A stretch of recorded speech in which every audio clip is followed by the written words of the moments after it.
Source: The 100 Girlfriends Who Really Love You.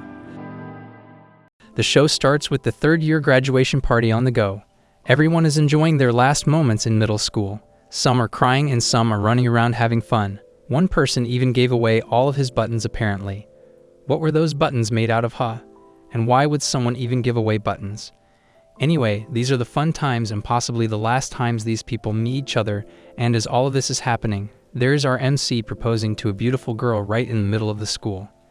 Eijo Rentaro is our MC, and he is kneeling in front of this girl, Asakawa, hoping that she will accept his proposal and go out with him. MC, kneeling down, asks her if she will go out with her. How desperate is this guy though? Asakawa has no words and doesn't know what to say. She starts to utter some words and tells him that she likes him as well and would love to go out with him. MC cannot believe his ears. Is it even possible that Eijo gets a girlfriend? And yes, you were right. His ears were deceiving him. Asakawa instead is insulting and says she wants to puke after thinking about going out with him. That was rough. Heartbroken, MC is going home after the party. He starts to cry against a wall when his friend A comes up to him asking about what happened. He, by the way, knows it's again him getting rejected. How many times has this guy been rejected? He is not feeling so proud calling him his friend. He wants him to be a man, take it like a champ, and move on to the next girl. Asking about the number of rejections, we got to know that this was MC's 100th rejection. Wow, this guy is surely determined. MC just wants to feel loved and feel like he has a girlfriend who would throw love bombs at him instead of snowballs. He wants to hold hands and do everything a couple does for fun. Friend A knows this happens every time and there is nothing he can do, but it makes him wonder why MC gets rejected. He has looks and is very friendly. He is also very famous among boys and girls and is also very athletic, yet still he cannot seem to get any closer to getting a girlfriend. MC wonders the same and has no idea why this keeps happening to him. Friend A takes off saying he wants him to keep this streak continuing in high school as well. What kind of a friend this guy is? After having a cheerful talk with his friend, MC heads over to the shrine and asks for the signs. He wants to know if there is a love life written in his lifetime. He wants to know if there is a girl waiting for him and if he is ever going to be a couple. Suddenly, he hears a voice coming from the shrine. A head appears out of the donation box and it blows his socks off. MC thinks it's a thief coming to steal the donations, but it is an angel of love, that's all. Ha, so nonchalant. Just an angel coming out of a box to answer your very question. Convenient. He wants to tell MC about his future. He wants MC to know that his pick of chick is waiting for him in high school. At first, MC doesn't realize he is talking about a girl, but the angel explains it to him. His soulmate is waiting for him, and he will know who it is surely when the time comes. The angel is explaining everything and MC is repeating everything in a dramatic feel which pisses off the angel. He wants to say everything in time because some of his lines were cut from the manga apparently. Anyways, the angel continues to explain that women always know they have a soulmate, whereas men get to realize it gradually. And not all people get to have soulmates, which is why some people die single. MC is not going to one of them, he is going to make sure of that. Angel blows his head telling him that he is going to get 100 soulmates in total in high school, and he can choose the one he wants the most. Turn of events apparently. It's time for his next chapter and the high school is on. MC has enrolled in a popular high school and is heading toward it. The entrance ceremony is about to commence, so he runs to the ceremony. After attending the ceremony, it's time for him to find his classes. With a paper with class numbers written on it, MC is trying to find his class when he comes to an intersection in the main corridor. He is walking and two other girls are also coming from different directions focused in their own worlds. As they all come to the intersection, everyone slams into one another. Upon falling down, MC opens his eyes to see two beautiful girls he had collided with. Those two also look to see who it was, and suddenly, all three of them feel a shock run through their bodies like this was a thing meant to happen. MC quickly realizes that these two are one of those 100 soulmates, and he just knows it. All of them are just staring at each other and not saying a single word. MC gets up and asks if they are okay, and one of the girls starts behaving weirdly. She starts to behave like her ankle is hurt a lot and she cannot walk. She wants MC to take her to the nurse's office. The other realizes that she is just playing to go with him alone, so she starts to act as well. She also chooses the ankle thing, and MC is devastated knowing he just injured two of his soulmates. He starts to go haywire and starts punching himself, telling how bad a person has to walk to injure two beautiful girls like these. Both of the girls see him and ask if he is okay. They are standing up and MC sees that their ankles are just fine. But they again start acting like they are injured and want him to take them to the nurse's office. They are heading toward the nurse's office, clinging on to MC like butterflies to a flower. MC cannot believe all of this is happening. This is all like a dream to him. Anyways, one of the girls' names is Inda and the other one is Hanazono. Hanazono starts to cling on to MC much more and Inda sees her. It pisses her off, so she starts to do it too. Both of them are in competition with each other, and all of this feels like a divine blessing for NC. They are just at the nurse's office when two girls walk by them talking about the outer lawn of the school.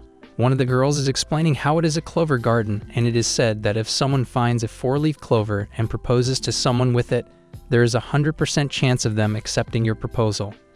They see this as an opportunity and run off to find that 4-leaf clover. MC is left wondering where they disappeared. Anyways, he spends his day at school and the day ends. It's now 4 hours after the finish time of the school and MC is just about to leave. He was helping a teacher find his spectacles that he had lost, so that is what caused him to stay this long. He is leaving the school wondering where those girls ran off to when he sees both of them still at the garden ground finding the 4-leaf clover. He notices how hard both of them are working to just find a clover. He is touched and decides to go to them. He gets down to the lawn and sees Inda there while Hanazono is somewhere else. She is sweating finding the clover and MC offers her a drink. Inda feels very shy accepting the drink. He asks about Hanazono, but Inda doesn't know where she is. Accepting the drink, Inda is still trying to maintain her tough character, but MC can see through her obviously. She is not good at hiding her feelings. MC wants her to go home as it is getting late, but Inda again mocks him saying she knows what to do, but thanks her as she is leaving. After Inda leaves, Hanazono comes back. MC offers her a can of drink as well. She is also feeling shy about accepting the drink, but suddenly gets a scheme to her mind. She wants MC to drink first so she can have an indirect kiss with him. Inda is losing behind Hanazono. She says that she cannot finish a can, so he has to drink half of it, but MC brought a small can as well. But somehow she manages to convince him to drink some of it. Taking the half-drunk can, Hanazono is about to have a sip of it for her indirect kiss when MC realizes what she just did. Hanazono is so ready for it but cannot stop shaking. She spills all of the drink on the floor and drops the can as well. She gets down to pick up the can, but it is too late. The drink is empty and there is nothing she can do now. MC offers her a napkin to clean herself when Hanazono grabs and holds his hand. The moment is very surreal for MC, and he has never felt this feeling before. Hanazono starts to confess her feelings and tell him how much she loves him. She knows it is too sudden, and it is only a day since they'd met, but she knows if she doesn't tell him now, she will regret it all of her life. She is head over heels for him and wants him to go out with her. MC has never had a girl ask him out, and all of this is a dream for him. He starts crying and doesn't know what to say. He is about to accept her proposal when Inda comes back. She has a lot of cans with her and freaks out seeing these have this romantic moment. She is furious seeing Hanazono making her move, and also behind her back. She starts to scold Hanazono while she behaves like she didn't know Inda also loved MC. But Inda heard her saying that she knew she was not the only one in love with him. MC starts to get really confused. He cannot believe Inda also loves him. Inda tries to cover her feelings and act like she doesn't like him a bit. "Why are you acting like you are really tough, my girl? Just go for it." MC is getting a lot of mixed signals when Inda also confesses her feelings for him. She tells how much she loves him as well and wants him to be her boyfriend. It is safe to say that this has never happened to MC, and he cannot believe a second of all of this. Hanazono and Inda come up to him and want him to tell them which one of them he is going to choose. He has to pick one of them, but MC knows there are a lot more soulmates to come, and he cannot just pick one of these two right now. He tells them that he will tell them tomorrow about his pick, and they have to wait till then. Back home, he is getting really crazy over this decision. How can he pick one of those beautiful girls?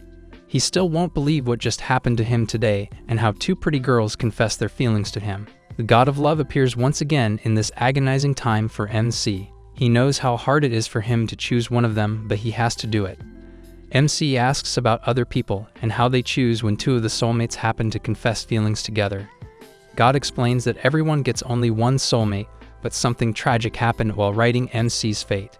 After a bit of dramatic silence, he tells how he was watching his favorite program on the TV while writing his fate, and instead of writing one in the soulmate section, he wrote 100. 100 as in the score of the program he was watching. That has got to be one of the most hilarious reasonings ever to exist. MC starts freaking out more after getting to know what happened to his fate. The god also adds one more thing to his painting decision. He explains that if he chooses one of them, the other soulmates die automatically, and he doesn't have a say in this. This makes the decision even more difficult. How can he decide now that if he chose one the other will die? He is walking outside his house thinking a way to solve this huge problem when he gets an idea. He thinks that if he rejects both of them together and tells them around the corner, one by one, to go out with him without telling the other, it can work. He can do it 2 times without both of them even knowing the other exists as his girlfriend. This decision sounds more promising than letting one of them die. The next day, Hanazono and Inde are waiting in front of the school. They are waiting for the decision MC would have made by now. MC arrives and he is in hell of a bad shape, but he has an answer for both of them. Both of them are anxious about it and MC starts to speak. He kneels down and asks both of them to be his girlfriends, but this is not what he had thought the day before, right? Inde and Hanazono are freaking out hearing this. We get to see what happened after he thought of that strategy. He punched himself right in the face after thinking of that 2 timing behind back strategy. He would never disappoint himself with this because he knows how much effort goes into confessing your feelings to your love. He would never insult those feelings and lie to both of them, and that is how he decided that he would ask both of them to go out together. He wants both of them to be his 2 timing because he can't just let one be after rejecting them. Inde is absolutely mad after hearing this 2 timing thing. Inde starts to insult and call him crazy when MC pulls out 2 4-leaf clovers and offers them. They both cannot believe he would do that for them. Apparently, MC has been finding these all night. He asked the teacher he helped to let him into the school, and he managed to find not 1 but 2 of them to offer both of them. Inde again insults, saying he is acting like a child that believes in that superstition's beliefs. But MC was just trying to make them feel happy because both of them were trying to find one yesterday after school. He thought this was what they liked. This touches both of them, and they do not know what to do now. Hanazono gets up and accepts his 2 timing offer. She cannot love any other person after meeting MC, so she would rather be his 2 times than getting rejected. Saying this, she clings on to him, telling him that she expects him to treat her perfectly. Inde sees Hanazono again being the first and also goes on to cling to MC, accepting his terms. MC feels like crying having 2 girlfriends at once. Inde warns him that he has to treat her right, otherwise he will pay. He couldn't ask for more at this time, but there are 98 more soulmates to come now. What would MC do then? This is going to be a fun journey. The next day, we see MC talking to someone as he tells him how after a rejection streak that hit 100, he now has not only 1 but 2 girlfriends for the first time in his life. Turns out that our delusional hero was actually talking to a pole this whole time. Aiju then tells the pole that he is about to walk to school with the loves of his life. There, both of his girlfriends arrive, though it creeps Inde out to see how lonely Aiju is that he is talking to a mere pole right now. So Aiju tells her that basically he is going insane after finally getting his first girlfriend. Inde then offers Aiju that she can be his chatting buddy if the boy is that lonely. Well, since Hikari is here to compete, the girl immediately gets closer to her guy and holds his hand while talking about the weather. At this point, Aiju can't believe he is holding a girl's warm and soft hand, whereas Hikari reveals that she once read in a book that 90% of men enjoy locking hands with their partner. And deep inside, Hikari also starts to drive crazy as she feels the touch of a man. Since Aiju is all about equality, he makes the move and holds Inde's hand, and so they start walking.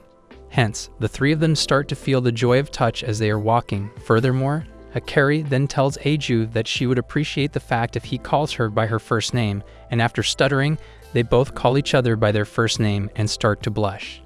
So to join the chat, Inde aggressively calls Aiju and orders him to call her by her first name, which is Karain. Later, as they enter the school, they see a guy running for his life while the vice principal chases him. There, the girlfriend explains that the vice principal is infamously strict about school rules. Even if she catches someone running in the halls, that lady will chase that person to death. She low-key looks like that vampire woman from Resident Evil.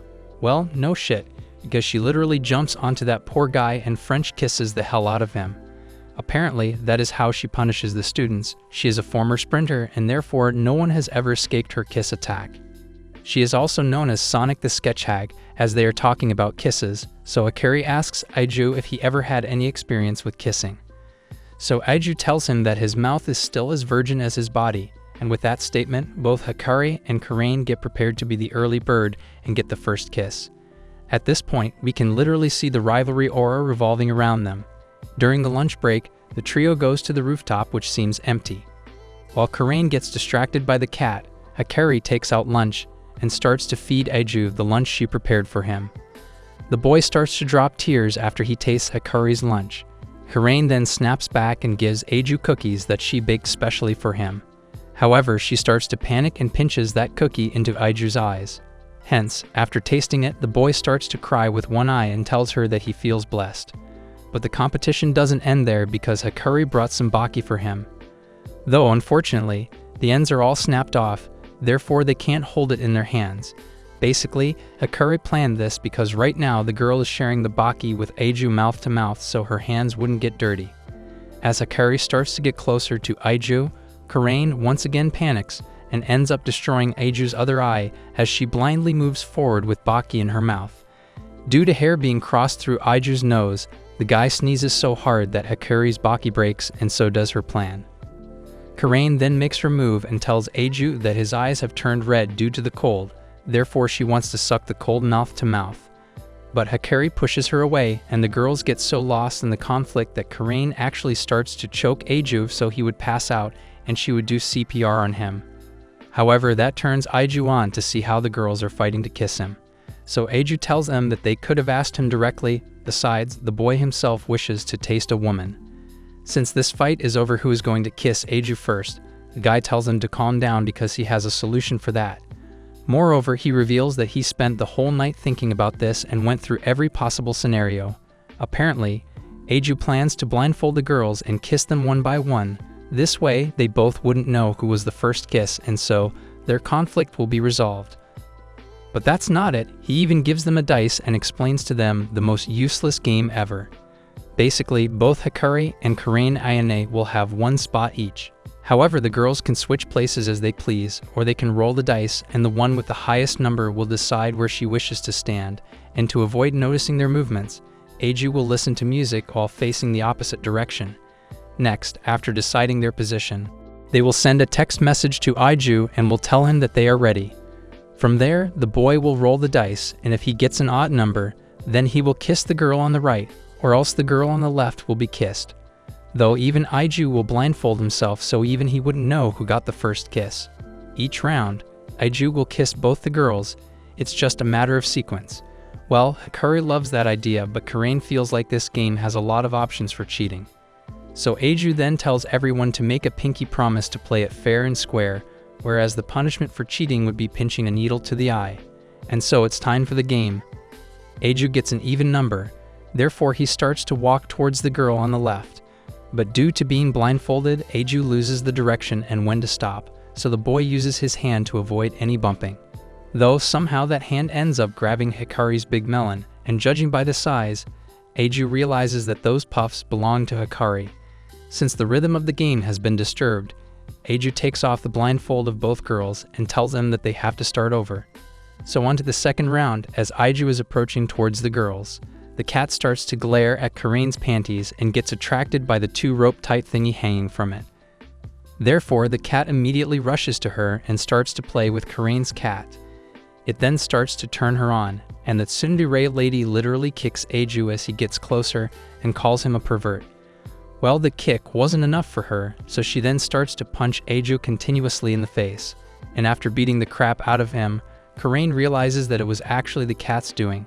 Hence, Aiju removes Hikari's blindfold and tells her that they have to go again.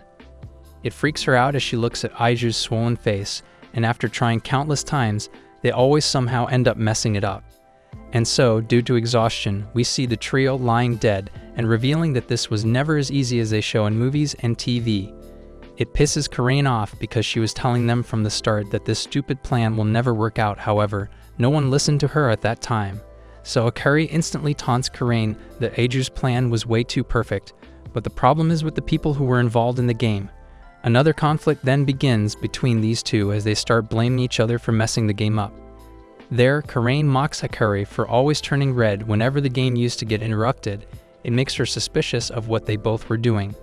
Whereas Hikari points out the fact that Aiju keeps getting more and more injured when he ends up with her, so she tells her to stop hurting her guy.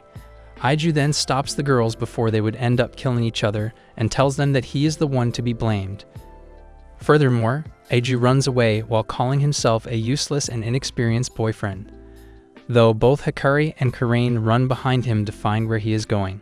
And the moment everyone was scared of actually happens. The boy literally starts running in the hall and summons the vice principal for giving him the experience. And out of nowhere, the vice principal crawls her way to Aiju and jumps on the boy as he falls.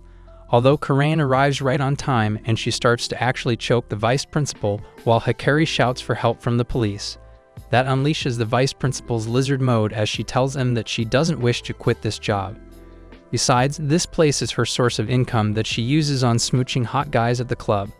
Therefore, she crawls away and leaves Aiju alone. The girls then ask Aiju the reason for this self-harm, so Aiju gets emotional and explains that they both kept fighting for the first kiss. Therefore, he decided to waste his precious first kiss. Well, at this moment, the girls feel so bad that they both point at each other and tell Aiju that he can kiss them first if he wants. They won't mind at all. Looking at the girls finally having unity, Aiju immediately hugs them together out of joy and decides that the trio will kiss each other at the same time. Though Aiju makes it clear that this way, both Karain and Hikari will end up eventually kissing each other too. At first, they both start to hesitate, but Aiju holds their hands and tells them to believe in each other. What's next? The guy will ask them for a threesome. And so, after so many hurdles in their day, the trio finally succeeds in becoming Aiju's first kiss. The next day, the trio goes to the library where both Hikari and Karain reveal that they are here to get cooking books so they can cook for their bae. While the girls are busy fighting over books, Aiju wanders around the library and stops by a book named Love, Heigaki, and Me.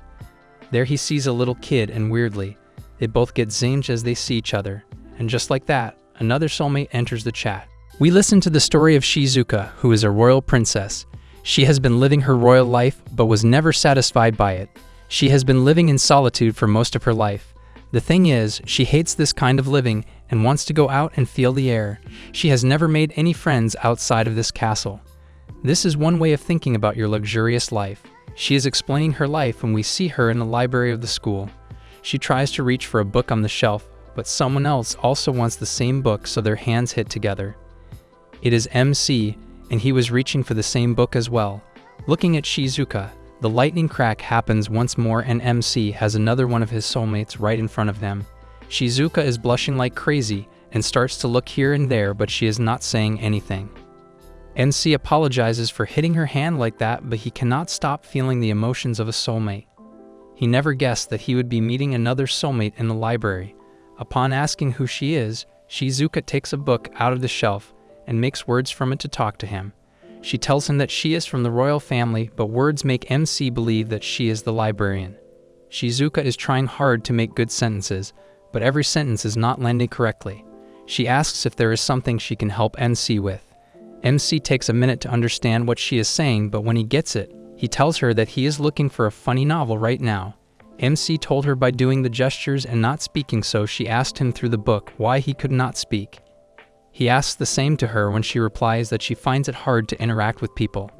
She feels embarrassed as is going to get someone who can talk to him when he stops her. He wants her help with something. He tells her that he is looking for a book. MC likes the genre of romance normally and would love a story where two people fight nature to get together and live happily ever after. Shizuka knows just the books and starts collecting different books for MC to read. She is taking books from here and there. MC looks at her and wonders how this tiny girl is working so hard to help him in this matter. But she has collected a lot of books for him to read. That is too much hard work, by the way.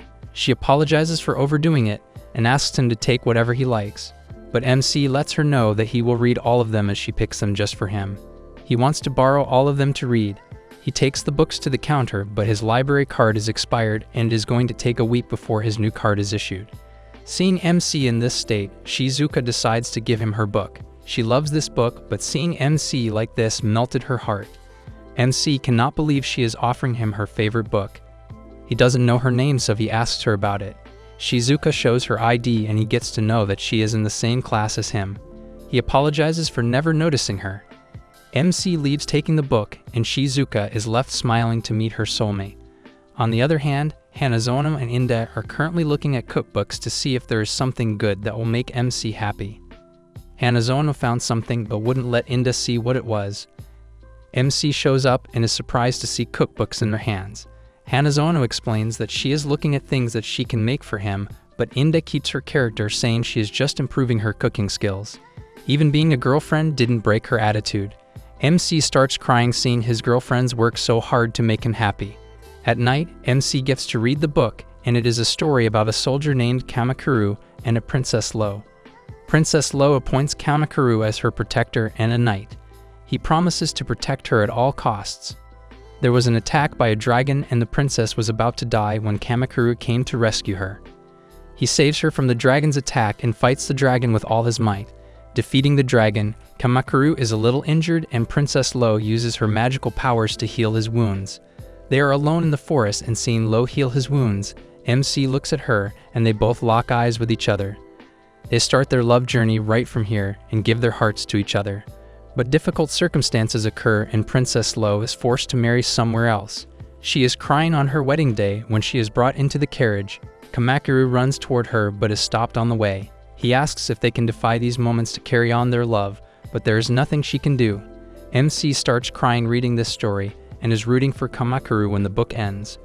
The story continues in Volume 2, but he doesn't have that right now. The next day, Shizuka is sitting in the class and opens her bag with Volume 2 inside. MC shows up wanting to thank her for the book when he notices the second volume in her bag. Shizuka, without saying a word, takes the book and gives it to MC. Because he loved the first one, but MC cannot take the second one without paying for the first one, so he asks Shizuka to come with him outside. Meanwhile, Inda and Hanazono are fighting with each other over some nuggets. They want to make something for him that bad. Outside, MC buys soda for Shizuka and thanks her for the book this way. They are on a bench, but Shizuka isn't drinking her soda. He tells her that he reads a lot of romantic novels, but the one she gave him was something else. He was panicking over the part where Kamakuru and Princess Lo had a misunderstanding.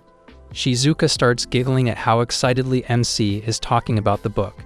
She tells him that she is carrying the book from an early age and has kind of memorized it. He can understand seeing how easily she flips pages to find the perfect sentence for the instance. He praises how much she loves this book. He shares that he never reads a book again and again, but this is something special she has. Shizuka flips the book again and tells him that she doesn't deserve that praise, and it is just something that is natural to her. For some reason, MC asks to take the first book back and tells her that he will return the book after some days. She agrees and gives the book back. She thanks him for not shunning her personality just like that and understanding her. A little later, Shizuka is in the library all happy when the librarian notices her. Upon her asking, Shizuka starts freaking out and denying that she is happy. Every day, Shizuka has been going to school with the second volume thinking MC will ask for it, but it has been 3 days, and MC hasn't come to ask for it. She is very sad now and is just walking outside the school when she sees MC with Hanazono and Inda. MC is pretty sleepy and explains that he has been staying up late for some nights. This gets both of his girlfriends thinking that there is something fishy going on here. But Hanazono takes the chance and kisses him on the cheek, saying that she wanted to transfer some of her energy to him. It makes MC very happy and he hugs her tightly. Seeing this freaks the hell out of Inda, and she also wants to do the same now. She reaches ahead to kiss him too, but hits her head on MC's chin accidentally, who closes eyes without seeing where they are going. Shizuka is seeing them have this moment with MC and is just standing there with Volume 2 in her hands. She gets upset thinking how naive she is. MC already has girlfriends. She starts thinking of the time when her friends and family always hated how she talked to them. They always scolded her for being this kind of freak. She is sure that no one is happy to talk to her and will never be, so there is no point in keeping hope. How hard it must be for her man. I really feel for her. Embarrassed at herself, Shizuka is about to go home when she takes her bag from the class. MC shows up alone and is glad that she hasn't gone home. He asks her to sit with him and take out her smartphone. There is an app he wants her to install. Shizuka does exactly what he says and tells her to open the app. It's an ebook of the same volume one has borrowed from her. He explains that it was very hard for her to communicate with others by carrying the book with her all the time. She can just use this app to communicate now. She can select a text in there, and it will read the text using a synthetic voice. Shizuka cannot believe this and tries something. It works, and it just blew her mind how accurate it is. She could not believe that MC put all the text one by one with her hands to make sure she could talk this way. Well, that happens when you are in love. MC explains that it was pretty hard for her and the other person to communicate using the book. This way, they can look at each other while they talk.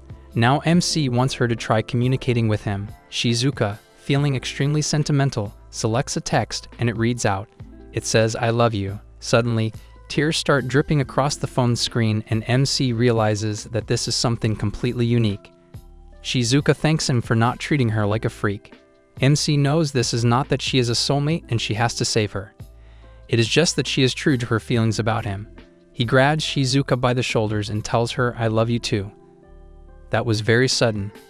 The next day, MC takes Shizuka with him to his other girlfriends and asks for their permission to make Shizuka his third girlfriend. Inda cannot believe he is even asking for it, but on the other hand, Hanazona starts crying seeing how loyal he is. She cannot believe that MC didn't drop them for his new love. This is also a perspective. Inda doesn't agree with all of this and feels like this is absurd.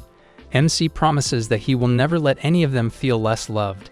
If he does, he will atone by committing seppuku. What are you, a samurai? Inda gets that he is serious about it and allows it. He still has 97 of the soulmates left to come. Introducing his third girlfriend to his previous two girlfriends, Hikari and Karain, they meet Shizuka, Rintaro's new girlfriend. Where you can't even make one girlfriend, some dude just made his third one. Rintaro, turning to Shizuka, says that she might already recognize Hikari and Karain as they are Shizuka's classmates. Adding to the conversation, Rintaro says Shizuka speaks through quotes from her favorite series. As Shizuka is a librarian, she loves to read books. Noticing her small little details, Rintaro tells Hikari and Karain about Shizuka, how Shizuka moves her toes while reading like a puppy's tail, depending upon the scene she is reading. Further adding on about cute gestures, Rintaro turns to Hikari, whom he loves when she puts her finger in her mouth when she's thinking. Could he be imagining something instead of the finger? She bites her finger when thinking intensely, which Rintaro finds hot. Rintaro then tells Karain about her cute gesture, the way Karain twirls her hair as if she is trying to brush off a compliment. Here the girlfriends start blushing like a red tomato, thinking Rintaro cares about them so much. While the girls are blushing, Rintaro adds on how he loves when Hikari pouts when she kisses and Karain gets so into it that she stops breathing while kissing. Coming as a shock to Shizuka, Rintaro has previously locked lips with his other two girlfriends. So shocking, as if she isn't Rintaro's third girlfriend. Seeing that Shizuka has lost her comfort, Hikari and Karain ask Shizuka if she is interested in kissing their boyfriend. Shizuka exclaims that it is her God-ordained destiny to stay chaste until marriage. Damn, God still does make girls like Shizuka. Rintaro, not minding that, says it's alright to take it slow for now, and he doesn't want to kiss until Shizuka is ready to kiss him too. Burning into jealousy, Hikari and Karain chomp down their food. As the three girlfriends sit with Rintaro eating their lunch, Hikari and Karain burst into a fight to feed lunch to Rintaro. While they fill up Rintaro's mouth with food, Shizuka quietly sits and eats her lunch. Later on, Hikari tries to talk to Rintaro and gets cut off by Karain that it's her turn. Karain taunts Hikari that she has been boring Rintaro. Hikari repeats the same words to Karain and they start fighting again like cats and dogs. Seeing them fight, Rintaro tells them to mind their personal space or they will end up kissing each other again. I mean, what boyfriend doesn't want to see that? Hikari and Karain start calling each other all the slang during the fight, while Rintaro notices Shizuka has been weirdly quiet, maybe because she's not comfortable yet. Of course, it's an uncomfortable position to be the third girlfriend. For that situation, Rintaro came prepared, or as he thought he was. To make someone open up to you, you must first open up yourself so they feel comfortable talking to you. Kind of smart coming from a man. Putting his plan into action, Rintaro takes out a deck of cards from his pocket and asks to play Old Maid with his girlfriends, and they agree with him. But to spice things up, the penalty for losing the game would be that the winner tickles the loser. Rintaro believes that laughter would make anyone open up about their emotions, at least it does to him. While the girlfriends begin thinking of something else though, they want to be tickled by Rentaro for him to touch them. So now, the girlfriends want to purposely lose the game to Rentaro to feel his big bony hands on their bodies. In the first round, Karain loses to Rentaro as she wanted to. As Rentaro begins to tickle her, Karain falls into such an awkward position, making it look like something fishy, that even Rentaro blushes. The second round begins and Hikari loses to Rentaro. Happily, she almost flashes her melons to Rentaro for him to tickle it, making him embarrassed. But as Rentaro begins tickling, she starts feeling hot and runs off. I'm not sure if they are even allowed to air this. Hikari starts feeling like she needs to pee and excuses herself in the corner. The winner of the third round, as expected, is also Rentaro. Now he has to tickle Shizuka, and she lets out a hearty laugh, making Hikari and Karain burn out of jealousy, wondering what attracts Rentaro to Shizuka. In the fourth round, they lost by Rentaro against Shizuka, even though Hikari and Karain tried so hard to win. Well, now they don't get to touch him, but a newcomer does. As Shizuka approaches to tickle Rentaro, instead of actually tickling him, she begins poking him and Rentaro begins laughing. Looking at this, Hikari begins thinking that the shy personality of Shizuka attracts Rentaro.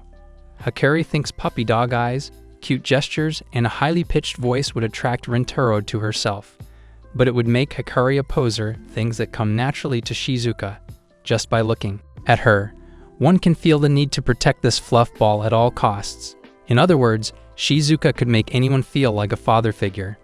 On the other hand, it's visible that Karain is super angry at Shizuka as she got the chance to touch him, but is letting it go by just poking Rentaro. Both of them think that if they had that chance, they wouldn't be foolish enough to let it slide just like this. After being tickled by Shizuka, Rentaro excuses himself to the restroom to take a piss after laughing so hard. As Rentaro excuses himself, Karain turns to Shizuka in anger. Karain asks Shizuka why she is playing so dumb and would let slide at perfect chance to touch her boyfriend.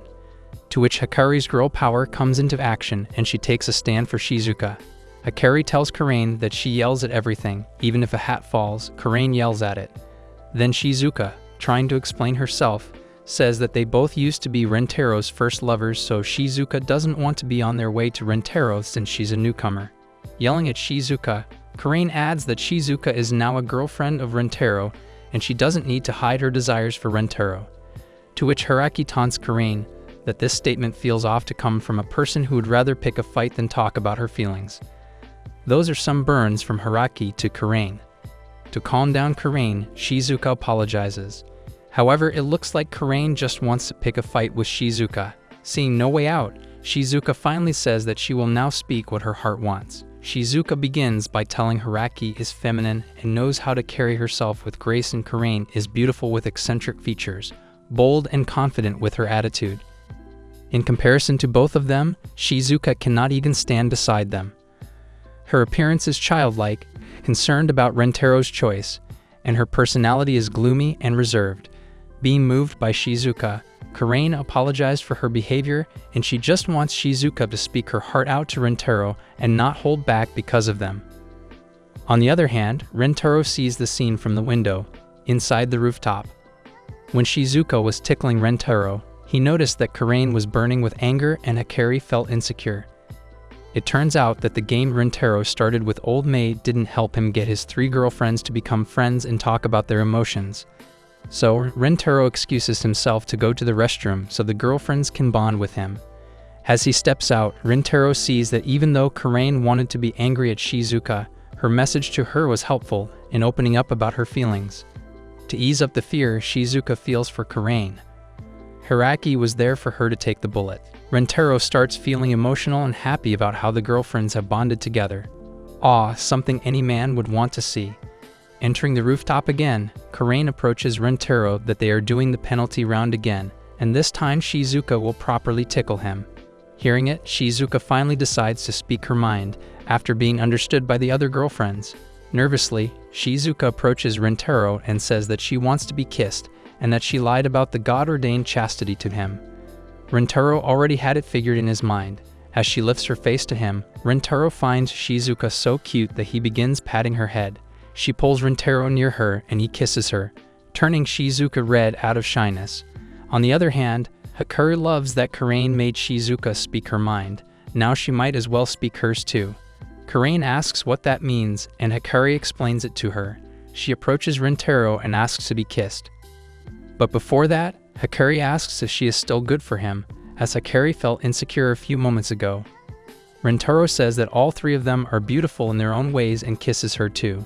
Shizuka and Hikari, being dazzled by Rintaro's love, stand there as Rintaro turns to Karain. Her ego being in the way, Karain says she doesn't want anything, but Rintaro hugs her and tells her she's cute when she's flustered. Karain blushes at it and begins playfully hitting him. As Karain hits her final blow, Rintaro says that he wants to kiss her. Does she want to kiss him too? Karain, being shy, still agrees with him, and Rintaro kisses her too. Standing there, Hiraki, Karain, and Shizuka, still feeling the effect of Rintaro's kiss, they see Rintaro gazing at them. Hiraki asks what's the matter, to which Rintaro says he feels like the luckiest man in the world. Anyone would feel the same if they had 3 girlfriends at the same time.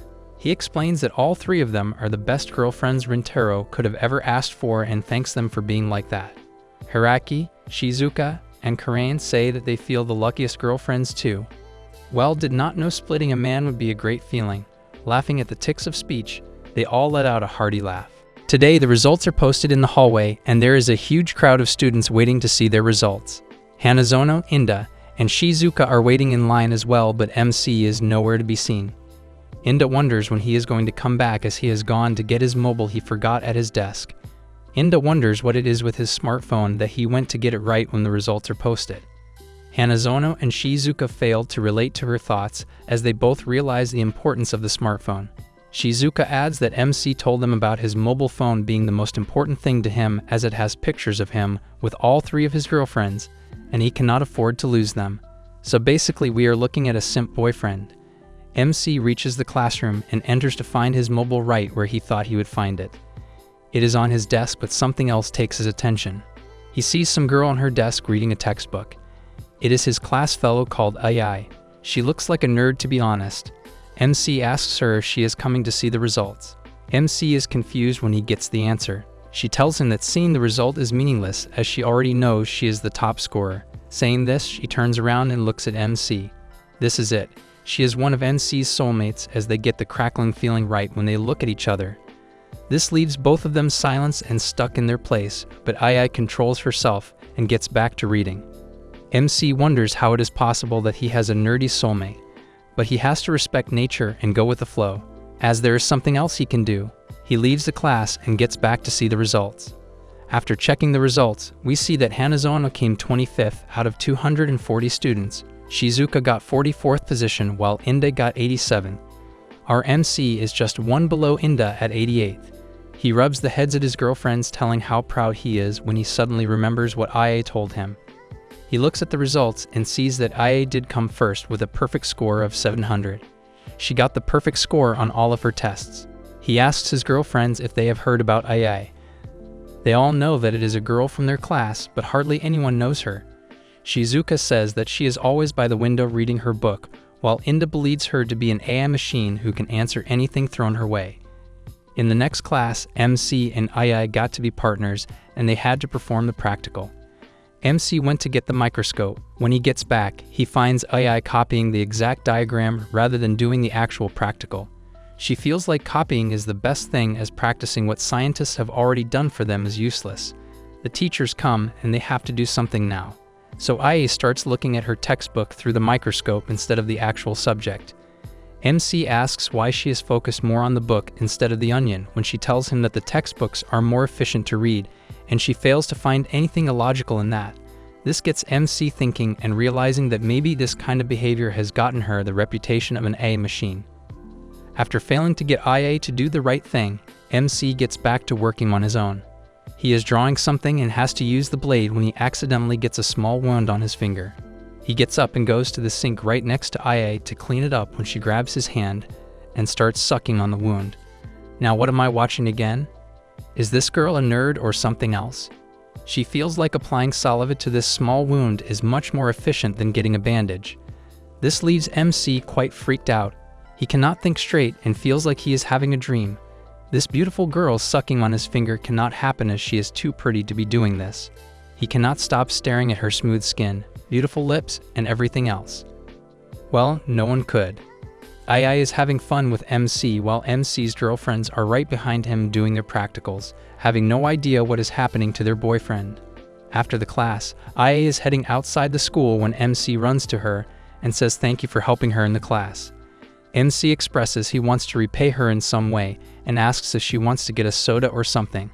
Ai strikes back telling him that soda is not the best way to hydrate yourself and definitely not the most efficient way. This girl wants everything to be efficient. MC tells her that he wants to get to know her if she doesn't mind. She doesn't mind, but then again she feels like this is meaningless. MC refuses to take this as an answer and tells her that this is the way life is supposed to be lived. She should have some fun once in a while and should get out of the books for some time. But these things are meaningless to Ai, and she keeps grinding him down saying life is not supposed to be a fun thing. Life is meaningful when you have a prospect for your future, and you cannot do that without being efficient in your academics. This gets to MC, but he again forces the point that fun is the way to live life and not what Ai is telling him. She leaves saying that this whole debate is also meaningless and they should go their way for now. At home, Ai is studying and speedrunning some math when she breaks the pencil nib accidentally. We see that Ai is blushing for the very first time and her focus is not on the thing she is doing right now. She wonders why the hell she sucked on MC's finger. What got to her was that she couldn't help but do that. To get her focus back, Ai starts writing down P and she is happy. But suddenly, she again feels disturbed and starts writing down P again and again, but she cannot get her focus back. This is bad and this has nothing happened to her. The next day, Ai calls MC because she has something to tell him. She and MC are alone in the class when she tells him about her being in love with him. She wants MC to go out with her. MC accepts the proposal and tells her that he loves her as well, but Ai says that she refuses to go out with him. She wanted him to reject her so she could end this love, but he didn't. So she was forced to take action on her own. She tells him that it is the end of their little trip and says goodbye, but MC isn't letting her go. He shares that he has been rejected many times before and she cannot break his heart by rejecting him just like that. And as she cannot break his heart, she cannot end this love. This is a no for Ai as she plans to end this love right here, but little does she know, love doesn't work that way. She explains that relationships between teens are nothing but a waste of time in her opinion. But MC isn't backing down and wants her to go on a date with him. He is planning on winning her over on this date, and if he can't, he will give her up and stop following her around. How can she say no to her soulmate? She agrees and the day of the date is here. MC is waiting for Ai while in the park. Ai shows up in a casual outfit, which is something MC loves about her. She looks very pretty and today, MC is going to show her what having fun with the guy she likes really is. MC takes her to the horse ride and believes that she is going to love it, but Ai starts questioning the reason for this ride's existence. She feels like this ride is useless and should be banned in Japan, but that is just Ai. She notices the instant camera in MC's hands and starts questioning the usefulness of this as well. She hates the concept of this instant camera, but MC ignores what she is saying. He clicks a picture of her and gives it to her, but she finds her picture illogical as well. Throw this girl into a cave. The end.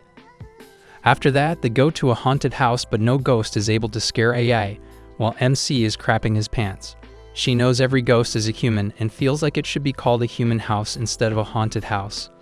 MC takes her to the teacup party ride, but she finds it creeping her out as this ride makes no sense to her. Taking her to the wheel-around ride, Ai is sitting across MC in the cabin, but she is shaking for some reason. Turns out, Ai is afraid of heights and cannot keep herself to stay still at this height. She wants MC to sit right next to her. MC gets up and sits next to her when Ai grabs his sleeve shakingly. She grabs his hand after a little while and feels at ease after that. The park is about to close in 30 minutes while MC and Ai are sitting by the fountain looking at all the pictures MC took of them today. MC notices that in one picture, Ai seems to be having some fun, which surprises Ai as no one could ever notice her emotions. MC asks if she had fun today, to which she agrees, but this is it. She wants MC to know that this is the end of it and that she is never going to waste a day in her life in this meaningless way. Hearing this, MC is not surprised. so he takes the pictures and decides to burn them as he wants her to never remember this meaningless day of her life. As he is about to burn them, Ia snaps and takes the photos from his hand. She doesn't know why she did that and starts crying. After controlling her emotions, she asks MC to be in a relationship with her as she wants to obtain what she is missing in her romantic life. MC accepts the proposal and extends his hand to shake hands, but Ia grabs him and kisses him on the lips. Wow, she is very efficient. She explains that she wants to fulfill her desires without wasting time if he doesn't mind. Oh yes, he doesn't mind at all. Everyone knows that. They go home holding arms, and the next day, he explains the story to all three of his girlfriends. He wants their permission to make Ia her new girlfriend. They agree, and Ia tells them that going to the park is recommended as it is a lot of fun. They start deciding where to go together when Hanazono suggests going to the pool. She was waiting for this opportunity for a while now, and she got it. Now that Akari has suggested going to the pool for the vacation, Karain has to find some of the best swimwear for Rentaro. MC is surely expecting his 4 girlfriends to look majestic, so Karain wants to look her best. Saying this sentence was way weird. Someone having 4 girlfriends at the same time is often told in a crime story, not in a love anime. Anyways, Karain starts looking for cute and decent swimwear to wear, so MC thinks she is the best of the girlfriends. She goes to a shop, and upon entering, she finds a collection of some of the best swimwear, but everything is not up to her style. She feels like nothing is going to look good on her. She gets closer to the clothes and looks at some of the swimwear. These are too cute for her, and this is not her style for sure. She cannot wear these and look good in them, as cutesy things are not for her. While looking, she gets frustrated and starts yelling that these cute things are not made for her. Hearing her, a worker starts apologizing to her, thinking that she did something wrong. "Don't worry, lady. This is our classic Karain. You did nothing." Karain gets her act together, takes another look, and finds something gorgeous. She is still on the fact that these things are not going to look good on her, but she has another thought right now. She feels like maybe it is she thinking that it is not going to look good. What if MC finds this beautiful on her?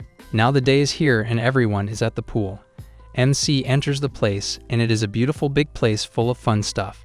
He is taking a look around and hears his 3 girlfriends from behind. They are in their swimsuits and ready to enjoy some time with their boyfriend. MC turns to look and sees them in their cute and pretty swimsuits. MC is flying high in the sky. A flame blasted in him, and he felt like he could die in peace now. The feeling of pride has surrounded our MC, and nothing can stop him from being happy now. Hikari and Nono look very beautiful in their swimsuits, but Shizuka is wearing school swimwear and feels like she did something wrong. She has a feeling that she has let her boyfriend down, and he is going to think about her badly now, but that is not the case here. MC comes forward and grabs her shoulder, saying that only he had the guts to wear the school uniform in this pool, and that is what is best about her.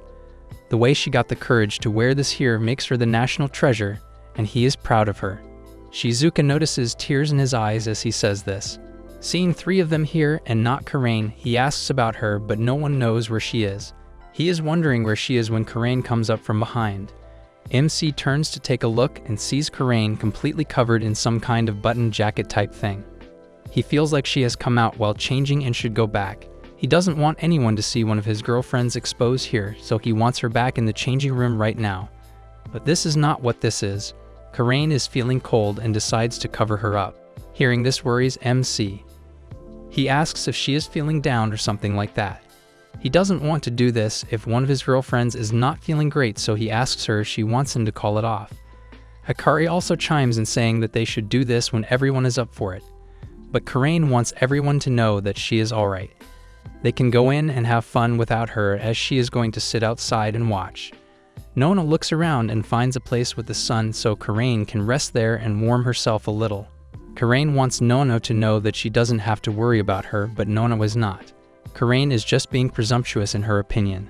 They are arguing when Shizuka comes up and tells Karain that she is willing to sit with her outside so she doesn't feel lonely. Saying this, Karain walks away while everyone is left seeing her go away in sadness.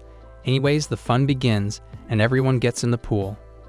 The whirlpool is huge and the current is very fast in this pool. They are having a look around and see Shizuka spinning around in the pool. MC asks her about it, but Shizuka doesn't know what is happening to her. She knows that she cannot escape this fate for now.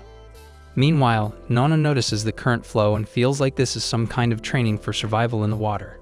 so she decides to swim in the opposite direction of the current to begin her training. MC notices this and knows right away what she is thinking. But Hikari has different thoughts on her mind and slips into the pool to be saved by MC. Seeing this opportunity, Hikari starts acting weirdly and starts making some suggestive faces to knock over MC's bowl. She wants him to hold her in the pool closely. She is acting like she is drowning and gives MC a good look at her big melons. MC takes a look and cannot function properly. He knows that she is doing this on purpose, but he cannot help but feel some type of way. She is making strange faces. Her strange faces are driving Rentaru crazy, and the view Rentaru is getting of her balloons is crazy as well. He doesn't know how to stop her, but seeing Hikari make her move, Nana comes to the battleground and makes a giant move to knock Hikari away. She takes MC's arm and puts his hand on her melon to make him feel it closely.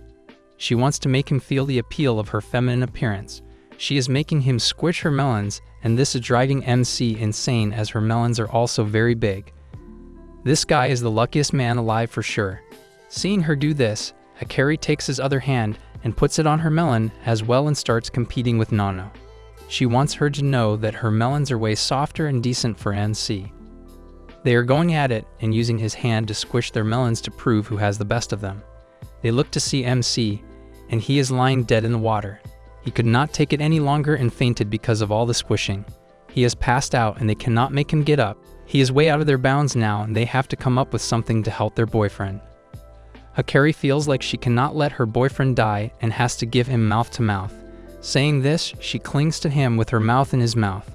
She is going at it when Nono comes and kicks her away. Now she is the one giving him mouth to mouth.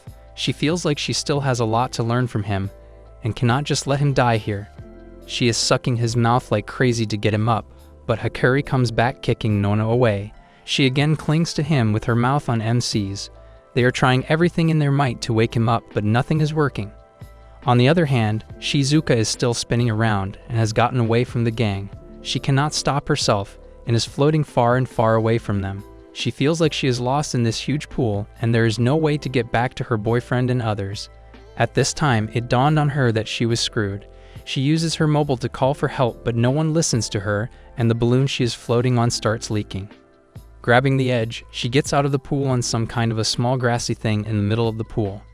Now Shizuka is a castaway in the middle of this huge pool and she has no way of getting back. This little girl is screwed for sure. No one is going to help her by the looks of it.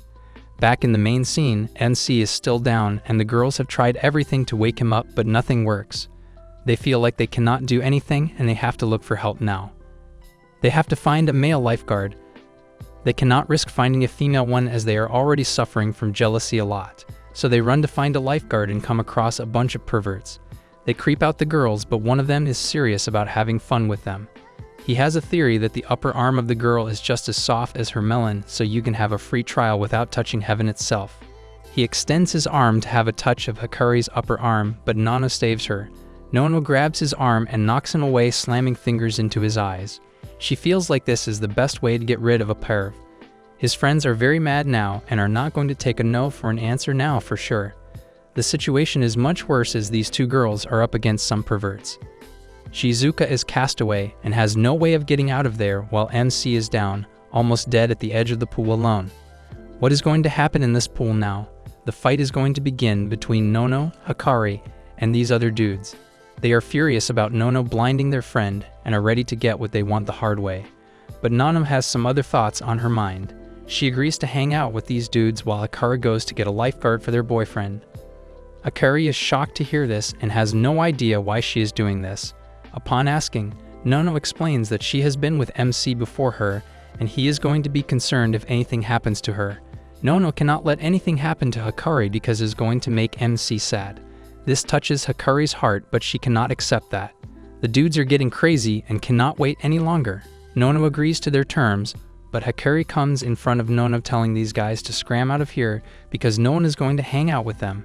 This shocks Nono, and she had no idea Hikari would do this for her. Hearing this, the perverts are mad and one of them goes to grab Hikari when MC comes running and gets in front of her. The guy is holding MC's face now while MC says his lines. This shocks him, seeing this guy say his lines while being in the iron claw of his. MC tells him that he is not going to let anyone do anything to his girlfriend.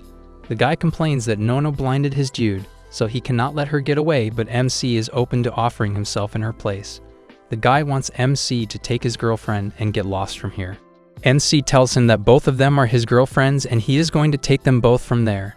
But the guy doesn't believe him, saying that he is talking a load of crap. Thinking of trapping him, the guy challenges MC to kiss them both if they are his girlfriends.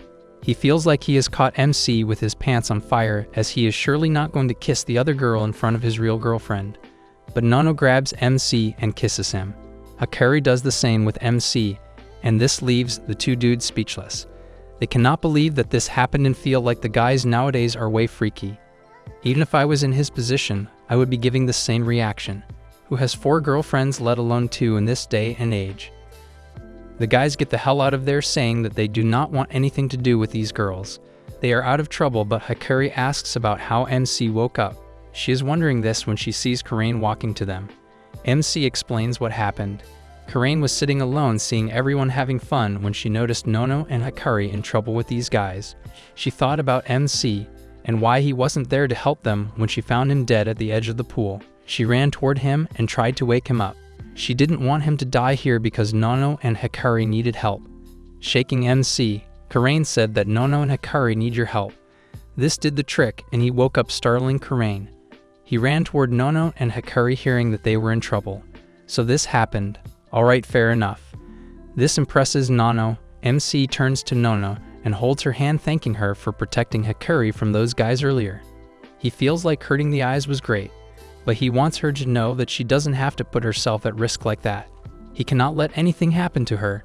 As he says this, MC is shaking, and this surprises Nono. She remembers when Hikari said that she doesn't know MC well enough now. She apologizes for doing what she did, but everything is fine. Suddenly, MC remembers Shizuka and wonders where she is right now. Hikari thinks that she may still be in the pool. This is concerning for MC, that she might still be spinning around in the pool by herself. The thing is, she doesn't know how to swim, and this is freaking MC out. He runs to the pool to find Shizuka. Meanwhile, Shizuka is constantly using her mobile to ask for help, but no one is listening. She is trying her hardest, but nothing is working. She sees that her battery is getting low, and it is dead now. She cannot ask for help anymore, but she sees MC out of nowhere and tries her best to make herself noticed, but the area is too big. MC is yelling at the top of his lungs, calling for Shizuka, but she cannot respond. She hears and sees him, but MC cannot see her. Everyone in the pool is looking at MC yelling like that, but he doesn't care. Shizuka has to find another way to respond, but there is nothing around. Maybe she has to call in her own voice now, but she has a feeling that MC might not pick up her voice. Her voice is very silent and soft, and he cannot pick it up in this noise and rush. But she tries anyway, and from the bottom of her heart, she tries to get her first word out. She did, and her voice was picked up by MC's ears. He sees her and goes to her, asking if she is okay. Holding her in his arms, MC is taking her back when Shizuka cannot help herself and kisses him. Everyone is watching as she kisses him, but MC is blushing hard. He feels like she is very daring to kiss him in public like that. He takes her back, and everyone is concerned about her. Nono feels like MC would be tired of all the running, so maybe he should rest a bit. He agrees and asks Karain to come with him, as she has got a cold as well. She is a little hesitant at first, but agrees and goes with him. They are sitting together having a drink when MC asks Karain about something she was doing earlier. She was looking at Nono and Hikari's chests. That made her feel insecure herself, and she felt that she wasn't enough for him. This freaks her out, as this is exactly why she wasn't coming with them. He feels like Hikari and Nono are decent for their age, but she and Shizuka are absolutely okay for their age. But Karain feels like she isn't cute like Shizuka. She has the opposite personality of being cute, and this is making her feel bad about herself. MC had enough of this and asks her to stand up. She stands up, and MC gets up, puts the drink on the table, and gets close to her. He takes her jacket-tight clothes and takes it off, revealing Karain wearing the swimsuit she saw at the shop. This freaks her out, but MC is left shocked at how beautiful and cute her swimsuit is. Karain cannot believe him, but MC hugs her and wants her to feel his heartbeat. He wants her to know that she is best in her own type and has no flaws whatsoever.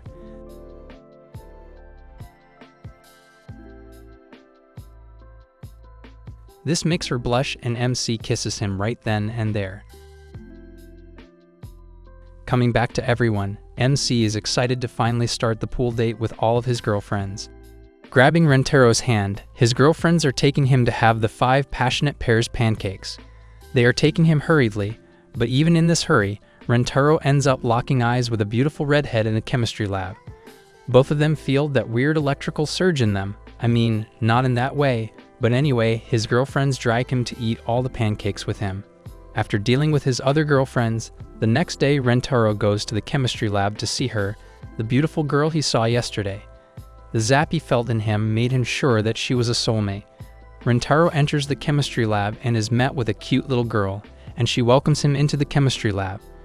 The little girl coincidentally has the same hair as the girl Rentero saw and looks adorably cute. But Rentero is sad that the girl he saw yesterday isn't in the lab right now, as he came especially just to see her and ask her out. The little girl introduces himself as Kusuri and asks for his name, which he says is Rentero. Excitedly, she tells him that she is in the Chem Club. Rentero wonders what Chem Club she is talking about since he has never heard anyone talk about it. Then, Kusuri offers him some tea from a beaker. A teaker to be exact. She forcefully hands him the tea and says he is lucky that she just finished making a fantastic drug. Rentero says he is not here to join the Chem Club, but he is here to see someone. But Kusuri is not hearing a word, so it looks like he has to wait. So Rentero sits and waits, while Kusuri brings her newest drug to him. A human magnet is medicine. If a human drinks this, it takes the iron in the blood and turns the body into a magnet. The next thing is that Kusuri is going to make Rentero drink it. I mean, her Lolita voice would literally make anyone drink it. When he opposes drinking it, Kusuri says nobody says no to meth, but when it comes to an innocent experiment, he doesn't agree. Manipulation game at its finest. Anyway, Rentero, being left with no option, has to drink it. That is some cool drug as it actually worked, and Rentero became a human magnet. Rentero is amazed by the drug, as every metal begins sticking to him easily. The only thing that has a side effect is constipation. Rentero yells, "Why did she make him drink it then?" To which she says there are still some more things she wants to try. Then Kusuri shows him another drug, which is an opposite pole. If she drinks it, she will be attracted to him. Oh well, without wasting a second, she drank it and Kusuri got attached to him. Kusuri, being attached, looks at him and giggles. It makes Rentero blush and shy, and he wonders what this adorable little angel is. Well, the adorable little angel said that if they had taken the same drug and tried this thing with one person being upside down, it would have created a different situation. The 12-year-old 69 joke. Now Kusuri tries to take herself off of him, but the magnetism is too strong, and she can't get away from Rentero. But the effect wears off in 10 minutes. Suddenly, Kusuri realizes she was holding her pee in forever. Oops, someone's kink is about to get fulfilled. Rentero exclaims, "Why would she pee being stuck on him?" Kusuri says that she wears diapers so she could pee easily anytime, anywhere. With that, Rentero exclaims that he still feels something on him. But after 10 minutes, the effect wears off, and Rentero finally frees himself. But it is visible, and Kusuri enjoyed every moment of it. She says further that Kusuri loves to make drugs like this, and there's more she wants him to try: night vision medicine and ventriloquism medicine.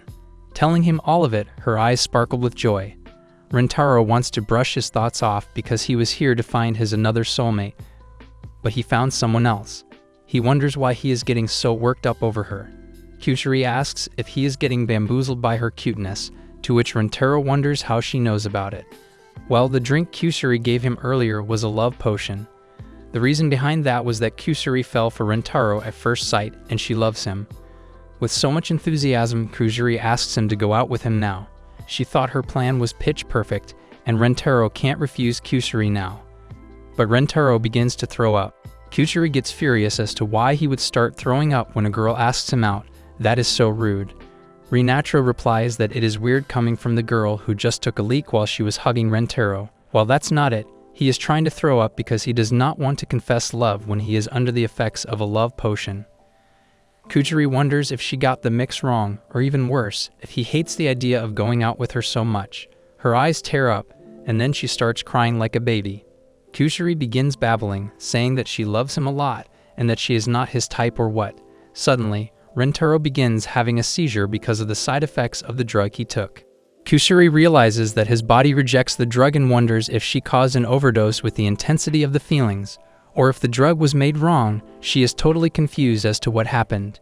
In an instant, Kusuri grabs a neutralizer and tells MC to drink it, which is drug-reversing medicine. But the convulsion is so strong that he can take it on his own. Being left with no choice, Kusuri has to force the drug into MC. So she takes the drug, puts it in her mouth, and makes Rentaro drink it through her mouth. The kiss of life, or maybe something like that. As Rentaro drinks it, the convulsion finally stops. Along with that, the love potion effect is also gone. But Rentaro wonders, if the effect is gone, then why is Kusuri still so mind-bogglingly cute? Both of them get red-faced out of shyness. Kusuri realizes he already loves her, so she begins begging him to go out with her. A girl on her knees begging is a dream come true. Kusuri says she loves Rentaro too much. Super duper love, so she will do whatever he says. Rentaro says that at least she needs to raise her head first, but what he sees astonishes him. She begins growing up all of a sudden with luscious long hair and a beautiful hourglass-shaped body. It turns out it was the girl from yesterday. Kusuri, after her transformation, says that she must have drunk the neutralizer while giving it to him. Rentaro is confused as to what got neutralized. She explains to him that she actually looks like this and a failed immortality drug made her look small. Fixing her hair, Kusuri says she is actually a third-year student and a captain of the Chem Club. Rentaro exclaims that she is a senior, coming to him as a shock. Playing the Ona reverse, Rentaro gets on his knees and asks her to go out with him instead.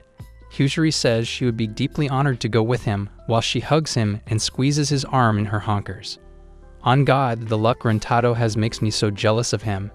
Making Rentaro blush, she says she has to change her diaper now, to which he shyly says that she doesn't have to mention it like that to him. Later on, Rentaro on the rooftop tells his other previous girlfriends the entire story. Shakily, he asks for their permission to make Kusuri his girlfriend. Returning to her small form, Kusuri had already introduced herself to the other girlfriends. Nano says to achieve multiple partners at once to achieve optimal efficiency, but Rentaro says that it is not for that. Karain steps forward and asks Kusuri to tell her more about herself. Kusuri says that she really loves drugs. A weird way to give an introduction. Shocked at that, Karain looks at Rentaro, asking if Kusuri is even okay. Rentaro says it is fine as Kusuri hasn't tried them, which is the least convincing statement he has made. But he explains that she looks small because of the drug she took, but Kusuri is actually a third-year student. Karain screams that she needs rehab. Then Kusuri pulls out the drug she got for everyone. Well, for starters, Kusuri got Karain a bust-bigoting medicine. Karain yells what that is supposed to mean, to which Kusuri shows another medicine, which is a twistifying medicine. Then another medicine, which is to make her more feminine. Karain gets angry that Kusuri is making Karain her research rat, which Kusuri says is what Rentaro told her. Hearing that, Karain attacks Rentaro, asking why he would say that, which Kusuri covers up by saying he called her slender and beautiful. Then Karain says sorry for attacking Rentaro, but he says it felt good to get a Boston Karain. Now for Hikari, Kusuri gives her a hot stuff medicine, and as she drinks it, thinking it would make her seduce Rentaro, her clothes literally melt off her body. An eye-candy sight to see. She screams as her clothes melt off, saying that this is far too indecent. Rentaro, covering his eyes, hands over Hikari, whose sweats he wore for PE today.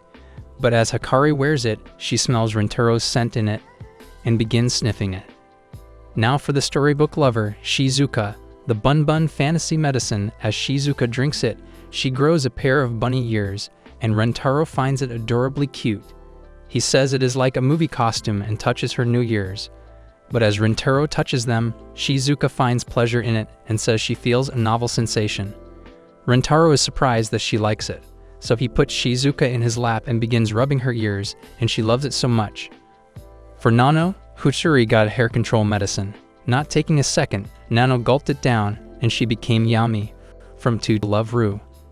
I'm suddenly getting kinks on getting a Medusa girlfriend. Nano takes her hair and wipes the dirt off Rentaro's face. Her hair smelled nice to Rentaro, and Nano grabbed Rentaro near her with her hair and gave him a smooch. Kusuri gives Nano more vials, which last for 10 minutes. but taking the second vial increases the risk of baldness. Rentaro yells that it is a heavy risk to take, and Nano says he would not love her if she were bald. Take notes, ladies, they won't love you if you go bald. Rentaro screams that he would still love Nano, even if she was bald, fat, alien, etc. But he loves Nano's hair so much, so he tells her that her hair feels so smooth and soft on his skin. A while later, they all sit down to have lunch on a sheet, putting down the edibles Kusuri brought. Karain says she couldn't care less for it, but still, she wonders how she would look with a big bust if she took the drug Kusuri got for her. Kusuri takes an illustration out of her pocket and shows Karain that this is how she would look. The illustration has Karain on it with bigger honkers, but maximum effort goes to the one applying for the Dream Research Team, Kusuri says.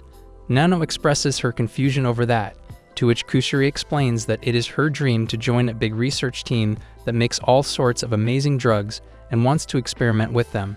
After all, Kusuri does think chemistry and drugs are the best. Shizuka says that it is a great dream of Kusuri. Suddenly, Kusuri feels the urge to take a piss, but remembers she has a diaper on. But Rentaro asks her to please use the restroom instead of peeing in the diaper. So she runs to the bathroom, and behind her, the girls say that they'll pour the tea until then. But Kusuri stops them from waiting until she is back since she has a different tea for Rentaro. Amazed at it, Rentaro asks why it is different for him, to which Kusuri says that it is a different blend for boys and girls. Well, not being able to hold the pee, Kusuri rushes to the bathroom. Well, Hikari looks at the two thermoses, and one of them is big and the other is small, so it is obvious that the bigger bottle is for the 5 girls and the smaller bottle is for Rentaro. So she pours in the tea for everyone so everyone could have their tea with the cookies. Later, Kusuri gets back, and they all start eating the cookies and drinking the tea. Everyone loves the cookies, and the girlfriends appreciate how good the cookies are. But suddenly, Kusuri looks at the tea and sees that the tea the girls are drinking is for Rentaro, and she begins to tremble literally. She wonders, obviously, that she made sure to split it for boys and girls, but still the girls got confused. The difference was that the bigger bottle was blue for the boy and the red bottle was red for the girls, but she messed it up by the sizes. Kusuri stops everyone in a hurry to stop drinking the tea as the Rentaro tea has a drug to give an uncontrollable amount of smoochies to Kusuri. Kusuri wanted to kiss Rentaro again like she did before, but not under any effect of drugs. Even Rentaro yells that he wants to kiss her without the influence of any drug. Kusuri gets happy and jumps on his lap to kiss him, but Karain gets her off and throws her away. The girls have somewhat turned into zombies. He wonders what has gotten into them. Kusuri feels regret that she has messed up everything again. Telling him to run, Kusuri says the drug is not safe for girls. Further, she explains that male libidos make boys want to get physical and bump uglies, while female libidos crave emotional intimacy and pleasure, and that's kisses. Rentaro asks if that is actually true, and Kusuri says yes, it is. It was not meant to increase the urge to kiss even more, so the urge remains forever in the 4 of them. Their brains don't limit them, giving them superhuman strength, as explained by Kusuri. Maybe this drug will make the girls kiss me, and I could have my first kiss too. They are unable to think about anything else other than to kiss someone they love the most with all their hearts. So explained in other words, they are kissing zombies and want to kiss Rentaro. Since MC is also a man, he wonders, wouldn't that be a heavenly experience? Obviously, it sounds like paradise to Rentaro, getting kissed by the girls he loves a lot. He could spend all his life like that. But Kusuri explains that once they catch him, Rentaro can't escape their superhuman strength, and he will be stuck with them kissing him forever. I mean, Rentaro's not wrong. If not given the drug-reversing medicine before the drug circulates, they will become like this for the rest of their ongoing lives, says Kusuri. Rentaro exclaims that they will lose their personality if that is the case with them. He asks how long the girlfriends have before the drug circulates through their bodies, to which Kusuri replies that it depends on the bodies, but somewhat an hour. Now, the plan is to save the girls in an hour before he completely loses them, under the side effects of the drug they took with the tea. With that, the 4 of them jump on Rentaro to attack and kiss him. So began Rentaro and the girls' game of residence, Kissage. The sweet girls' Kusuri games of drugs are pretty intense, in my opinion, making the situation hard to handle. But it also shows how much she wants Rentaro too. We see a small flashback about what happened here. MC met his 5th soulmate, and it was not some random student girl from the school. It is a girl from the chemistry lab. She is a drug maker who makes different kinds of serums to practice her chemistry. She is famous for doing some wacky stuff in the lab by herself, but the thing that makes her most famous is her knowledge about the subject. She knows what she is doing right or wrong and has done a lot of weird stuff. That is what made her the president of the chemistry club as well. She became MC's fifth soulmate when MC met her in the lab, and they both got the sparks right away. She fell in love with MC right away and had to prove her love to him. So she got to work. She started making something that was going to do something magical for her, and we got to know it during the last minute of the last episode. She spent her time in the lab making some drug that was going to make MC crazy about her and kiss her all the time. I always heard these things in kids' storybooks, but they made it somehow appear in this show. Didn't expect anything else though. Anyway, she was able to make the kissing drug, and she mixed the drug in the tea so MC could have it and the magic worked on him. But the worst thing that could have happened did happen, and 4 of MC's soulmates drank the tea with the kissing drug mixed into it. So what now? They are going to kiss MC or Kusuri. We see the girls losing their control and their bodies start deforming in some weird way. They are still in their human bodies, but they have completely lost their control over their minds. They have only one thing to achieve, and that is to kiss MC. Right as they drank it, Kusuri explained everything to MC. The look on MC's face tells us that he doesn't want them to kiss him. And so begins the chapter in MC's life where he has to fight for his life against the zombie kissing girls. We call this chapter the Kissed by Hazard. It feels like we are about to play a zombie game of some sort. The game of running from the zombie girls begins. Our MC was about to get groped by one of the zombie girls, but Kusuri saved him. The thing that is most concerning is that the girls have gotten strong and very fast. They are sprinting from one place to another like Flash, and we can't even see them. This thing concerns our MC, and he is kind of scared for his life. The girls are just looking for an opportunity to get a hold of MC so they can kiss the life out of him. But Kusuri promises that she will make something that is going to reverse the drug and make them normal once again. But she cannot make it right here, for that they have to go to the chemistry lab. So they run toward the door, and right as they get through, they close the door with the girls still on the roof. The view of these girls kissing the door glass sends shivers down MC's spine. What would happen if they somehow got a hold of our MC? He is gone for sure. They would suck everything out of him and leave him lifeless. Anyways, Kusuri explains that they have to hurry and find the chemistry lab. So they go downstairs and are running in the corridor toward the lab when the girls appear in front of them from another side down the roof. They have reached the place before them. Seeing how fast they came down shocks MC and Kusuri. Kusuri has to defend MC somehow and starts looking for something that could slow these zombie girls a little. She finally finds something in her lab coat, and it is a serum that is going to melt the face off of someone it gets splattered on. MC knows she is not going to use that stuff. The thing that is very cute is that Shizuka is a zombie, but she is still very slow. She is not very, and that makes her a cute little love zombie. MC grabs Kusuri and goes backward. They are now taking another route to the lab, but something else comes their way. The vice principal sees them running in the corridor, and he comes running in front of them. He is wearing some makeup, and that scares Kusuri really badly so that she throws the melting serum on his face. It starts melting the makeup off his face, and turns out that all it needs is some makeup to defend yourself from the serum.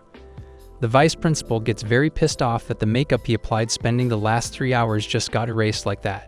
Now he is going to show his real self to the school, and that is not something MC and Kusuri want to witness. The vice principal starts going haywire, and he cannot stop saying that he has to redo his makeup now. We see the girls approaching them slowly while they are stuck with the vice principal. They have to leave, and they run away from there. We see the vice principal go away, and a student comes up but gets scared seeing the vice principal in his real self picture.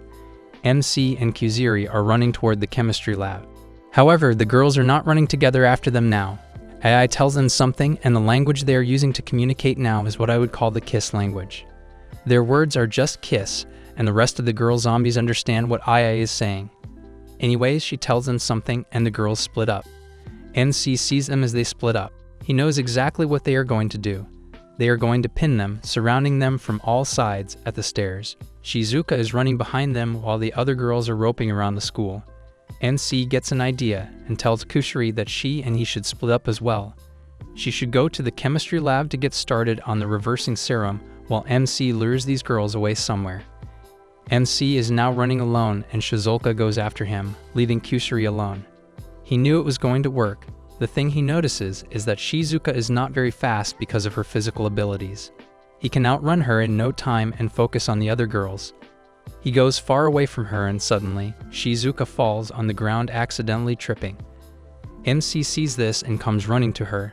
He notices a giant redness on her forehead and tells her that she is going to the nurse's office right away.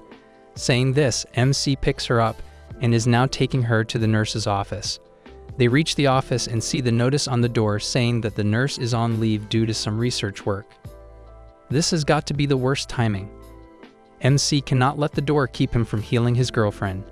He knows this is an emergency and it wouldn't be a problem, so he opens the door and goes in. Shizuka is on the bed when MC comes back with a bandage. He wraps Shizuka's forehead and she feels very good right away. But all Shizuka can say is kiss. It gets back to MC that he was right in the middle of the resident hazard. Another name our narrator gave this chapter. Shizuka has the opportunity and she takes it. She picks MC and throws him on the bed and gets on him. MC looks at his girlfriend, not knowing what is about to happen when Shizuka goes in for a kiss. She kisses MC, and this is the longest they have ever kissed. She gets up from the first kiss and goes right back for another one. She cannot stop herself, and even MC cannot focus on himself right now. He feels like his mind is spacing out, and he cannot tell if he is dreaming or if this is real. He forces himself and gets his senses back. Pushing Shizuka away, he apologizes to her. He knows he has to bring her back, and he promises that he will do just that. Saying this, MC picks her up and hangs her on the hanger. She cannot get down from there. Leaving the room, MC apologizes and tells her to hang in there. That is the best pun they could have added here. We see MC running to the chemistry lab and suddenly Inda and Hanazono appear right behind him. They are too fast for him, but MC tries his best to outrun them. He is successful for the most part and has gotten quite away from them, but these zombie girls have something up their sleeve that no one expected. Inda picks Hanazono up and spins around with her legs in her arms. Spinning around, Inda throws Hanazono toward MC with as much power as possible, making her the catapult. Well, you shouldn't name something when you can't. This is the best they could do and it works. Hanazono hits MC right in his back and this makes him fall to the ground. Now Hanazono is on top of him and this time, MC cannot do anything because these two are very strong compared to Shizuka. He cannot push them away. Hanazono looks at him and goes in for the kiss. After her, Inda comes and gets her kiss. MC starts blacking out once again and has no idea what he can do right now. He doesn't have anything to do as these girls are much stronger than him, but he sees them suddenly fighting. They start arguing like they used to argue and MC cannot help but look at them with a smile. The girl zombies are right in each other's face and they are arguing away. MC looks at them both and keeps imagining how they are always like this even when they are normal. But this is not the time to imagine but to act. So MC looks at the situation and pushes their faces into each other, making them kiss. MC knows these two have drunk the uncontrollable urge to kiss serum, and that can apply to everyone. The girls pull away and look at each other for a second before caving in and going for another kiss. It worked. MC knew it would work as these two are very close as normal, and they are what he calls the tough lovers. Now is the chance for MC to run, and he gets up and leaves, running to the chemistry lab, hoping that Kusuri would have made the reversing serum till now. He reaches the lab and upon opening the door, he sees Ai in there. He shuts the door right away and is shocked to see her in the lab instead of Kusuri. He has to act fast or he will get caught. Noticing the closet close to the lab, MC goes in and hides in there. Ai comes out looking for MC, but she cannot find him right now. In the closet, all MC could think about was when is Kusuri going to come and sneak into the lab so she could make the reversing serum. But how can she do that when she is hiding in the same closet with him? MC notices her scribbled down in the closet. She gets up telling MC that she cannot breathe, but MC has more things to worry about than that. Upon asking, Kusuri explains that she reached the lab and upon opening, she found Ai in there, so she decided to hide in there. This is the worst thing that could happen because how can she make the serums now for the other 4 girlfriends? This is an alarming situation and MC has to find a way to do something about it. Well, you could just leave the school and go home to make the serum while MC stays here. I think that would work. MC cannot figure out why Ai would go after Kusuri when the serum is for kissing MC. Why isn't she coming after only him? He is thinking hard about it when he figures out that maybe her intelligence didn't go away with the drug. That is why she is the one who told the others to flank them, and they split up. MC is thinking of a way to get Kusuri in the lab when Kusuri suggests that MC should lure Ai away while she can sneak in to do the work. But MC explains why that wouldn't work. He knows that if he ran outside so Ai could follow him, Ai would know that MC is trying to lure her away, and this would give away Kusuri hiding in the closet. It would be like telling her where Kusuri is. So that they cannot do this, they have to find something else. MC is going crazy because the time is running out, and if he doesn't give all of them their serums to reverse the drug, they are doomed in this situation forever. Kusuri starts regretting her decision and explains that this kind of thing has happened before. She feels like the love for making drugs is something that always comes with the worst situations. She knows all of the chemistry club members left because Kusuri always messed up and did weird things. So maybe her making drugs is not a good thing, and she should give up on that entirely. She knows that other people are not that relevant, but she would not do anything that would make the situation worse for MC. She loves him and doesn't want anything bad to happen to him. Saying this, she grabs MC and tells him that she is going to give up taking drugs. As she says this, MC looks at her in awe at how much she loves him. But Kusuri takes out a flask filled with only reverse serum, saying that they still have a chance. MC gets very excited, but Kusuri takes the flask and drinks all of it herself. MC stops her and the flask falls on the ground, breaking into pieces. MC asks why she drank it when they could have given it to Ai, so they have the only problem fixed for them. But Kusuri suddenly starts transforming into a bigger woman, and now she looks completely different than before. This gets MC blushing.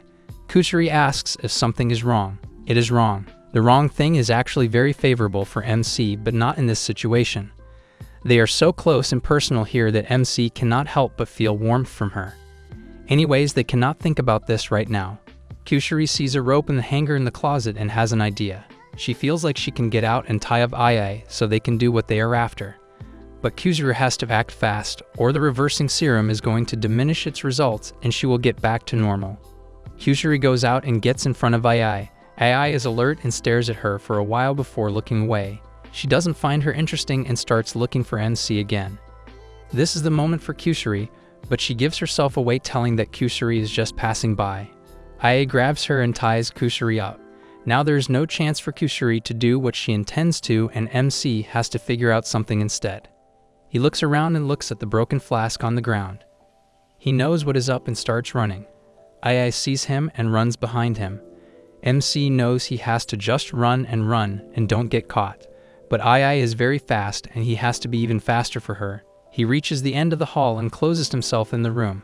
Locking the door, MC gets on the floor and starts breathing, thinking that he has managed to get out of Ai's grasp. But he is totally wrong. Ai looks at the doorknob and starts pulling on it. She pulls harder and a doorknob comes off. Ai looks through the opening and MC gets scared. This is straight from the movie The Shining. Perfect place for the scene to be recreated, and they did it well. Hats off. MC is on the ground, and he has nothing in his reach to grab and sway her off. Ai gets on her knees and grabs MC, coming closer to him. She starts kissing him, and the hope is lost. MC knows that nothing can help him right now. Ai isn't letting him go, and they kiss for a hot minute before Kusuri comes to save the day. She has the reverse drug ready and gives it to Ai. She passes out after drinking it. MC is happy that the plan he kind of thought of worked. He knew that the drug was going to come off of Kusuri, and he had to just buy time, so he ran around and bought her some time before the drug came off. This made her get back to being small and untie herself. That is how she got free and got the time to make the drugs. Now they have to make 3 more for the 3 other girls. After giving them the drugs, they come back to normal. They wake up in the nursing office, and right after waking up, they all apologize to MC for doing what they did to him. He of course accepts their apology, saying that they were under the control of a strong drug, so it is not their fault. Hanazona tries to remember what happened and remembers her and Inda kissing away in the corridor. She wants to forget that and tells Inda that she also doesn't remember anything. Inda is confused for a second there, but also remembers what happened. MC is happy that they share a secret now, and this is going to bring them even closer. Suddenly, Kujira starts crying, saying that it is her fault that the mess was created, but MC tells her that it was also her drug that solved it. This makes her happy, and she jumps to kiss MC. It's late at night, and Hahari is sitting right beside the piano and Hikari is standing next to her. Hikari says something which makes Hikari close her fist shut. Whatever the woman is saying sounds to be nothing but trauma spells, and Hikari's eyes are bulging out in shock and she stands there frozen. Hikari gets up from her chair to whisper something in the other girl's ear and leaves, leaving Hikari completely heartbroken and horrified. The door shuts close, and then it is the next morning where Rentaro is excited to be in the Love Zone of Flower Park. The park is flooded with kids and flowers of different kinds can be seen. The place is perfect to find and observe different species of plants at the same time. The little girl, Kusuri, is really excited to collect nectar for her new drug research. She's running around playfully while the other three are just sitting there. A butterfly lands on Karane's finger. Then we see Rentaro and Hikari sitting together, and the boy thanks Hikari for bringing them to such a beautiful park. She humbly accepts his thank yous and tells him that she's been wanting to go there with Rentaro for a long time. When she was going to tell him about something, the announcement of the bouquet toss event beginning cuts her off. Rentaro has no idea about the said event, and the participants are asked to assemble in a specific area. Hikari tells Rentaro about the event. She says that the bouquet toss event is what the Love Zone Park is known for. The participants gather, and whoever catches the bouquet gets a chance to wear a wedding gown decorated with the park's pretty flowers. The winner also gets to click cute pictures with their romantic partners or whoever they love. Rentaro is eager to participate, and so is the redhead. Karane starts burning at the thought of a wedding dress photo shoot with Rentaro. Shizuka repeats the vows the groom and bride say, while the Nano finds Shizuka's mockery efficient. Hikari has always wanted to wear a wedding dress as she found it to be a symbol of love, and is determined to make her dream come true. The group gathers in front of the plaza, which is already very crowded. Rentaro and Hikari are surprised to see so many people there, and then suddenly, a man covered in makeup and two little braids gets the crowd's attention.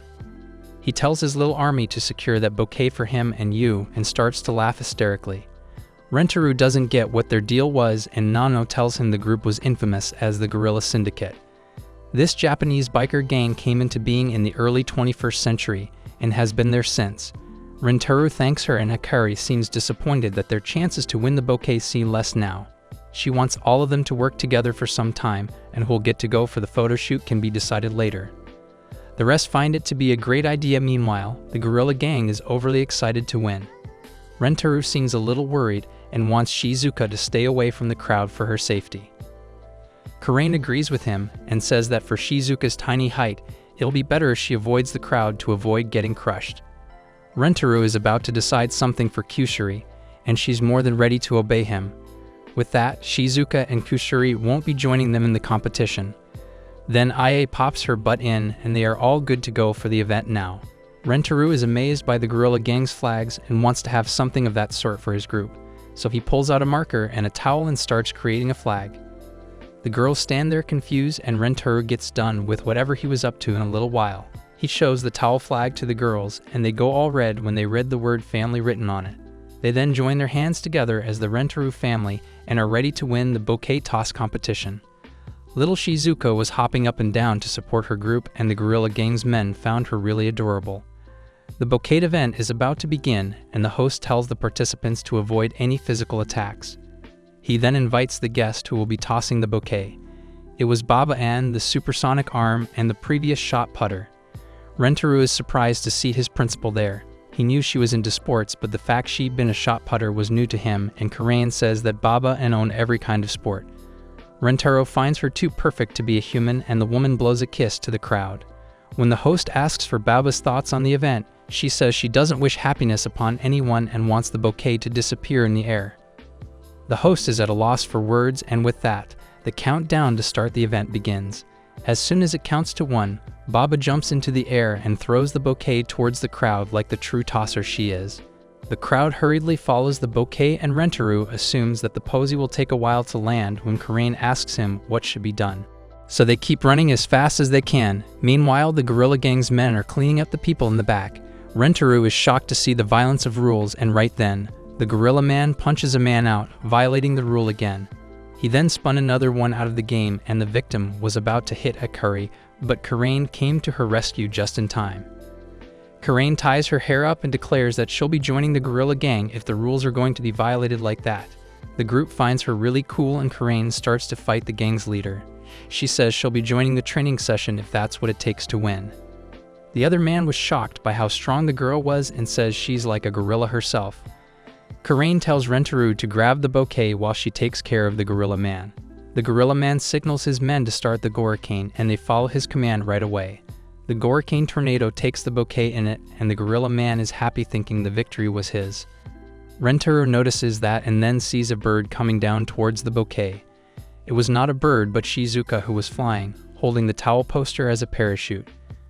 Rentaro figures that she must have flown away because of her light weight when she was cheering beside the gorilla gang. While Shizuka is in the air, the bouquet happens to float by her and she seizes the opportunity to grab it. As she holds the bouquet, she loses the towel as a glider and starts falling down. She doesn't want to die yet and her friends don't either. Rentaro runs towards her and wants to prevent her from getting hurt. The three girls gather around and hope to catch Shizuka on their bouncy chests. But the game turns around and Rentaro safely grabs her before she hits the ground. Shizuka hugs Rentaro and starts to sob, begging him to marry her. The gorilla man starts to cry for losing and Karain holds her hand out to shake hands with him as a gesture of gratefulness. She was glad that she was busy fighting the gorilla and could avoid being with the rest of the group. And like that, the Rentaro family wins the bouquet toss competition. The group is happy and Hiraki reminds them to choose who will get to go for the photo shoot with Rentaro. For the toss, Hiraki brought a bunch of sticks, and Nano thinks she's horny for that. Hiraki decides whoever gets the one with the red mark on the end wins. The girl is too cunning as she had everything planned beforehand. She knew that the competition was going to be tough, and they all would need to work together. So she kept the sticks with her, and the one with the red mark also has a tiny cut on the visible end. Hiraki hopes to get the winning stick, but picking the winning stick first would make her look very suspicious, and as a consequence, she'll call for someone else to draw the stick first. Hiraki decides that she'll be calling Nano first as she assumes Nano will pick the stick closest to her. If Hiraki shifts the winning stick to herself, there will be no chance that Nano will win. Hiraki is too desperate to win the chance to wear that wedding gown and apologizes to everyone in her head. As she asks Nano to withdraw the stick, the woman stuns her with the idea of everyone picking their sticks at the same time. Bet Hiraki never thought about it. Hiraki goes into a state of complete shock and questions Nano's intelligence and existence even. They all happen to draw the stick at the same time and luckily enough, Hiraki got the one with red color at its end. Yeah, she won.